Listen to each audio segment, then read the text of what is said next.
আর এই চুক্তি চাষের লক্ষ্যে আসছে চাষির ঘরে। হাটের চেয়ে বেশি দর দিচ্ছে কোম্পানি, সহ্য করতে হচ্ছে না ফোরেদের উৎপাত। জেলায় জেলায় ঘুরে কৃষকদের অভিজ্ঞতার কথা শুনলেন আমাদের প্রতিনিধিরা।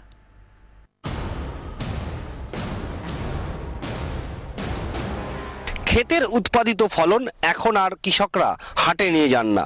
ভ্যান ভাড়া বাঁচানোর জন্য তারা গ্রামের মধ্যেই পেয়ে যান সোসাইটি, বিভিন্ন সংস্থা।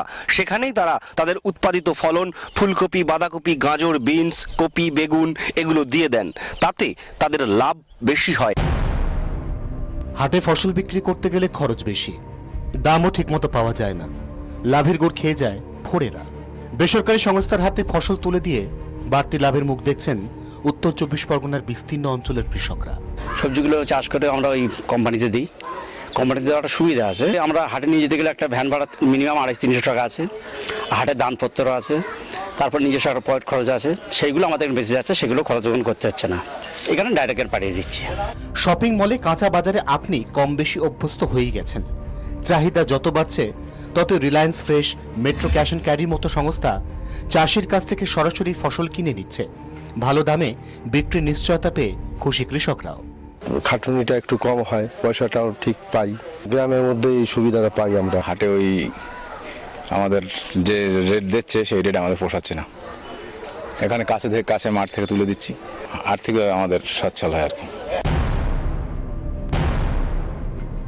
বর্ধমানের বহু এলাকায় আশ্বিন মাস নাগাদ চাষিদের আলু বীজ দিয়ে দেয় পেপসিকো। আলু উঠলে আগে থেকে ঠিক হওয়া দামে কিনে নেয় তারা। কৃষকরা বলছেন, চুক্তি করে আলু বুনলে বিঘেতে প্রায় 7,000 টাকা লাভ হয়, যা হাটে বিক্রি করলে অসম্ভব। এখানে কোম্পানি এসছে, এখন কোম্পানিতে দেই, তা আমাদের মাঠে তো প্রচুর মাল হয়। আরো কোম্পানি আসলে আমাদের আরো ভালো হয়। আর কোম্পানি তো মানে আমাদের হাটের চাইতে একটু দাম বেশিই দেয়। হাটে ঘাটে নিয়ে গেলে তো আমাদের খরচ আছে, দেখা যাচ্ছে কোম্পানিতে দিলে কিছু পয়সা বেশি যায়।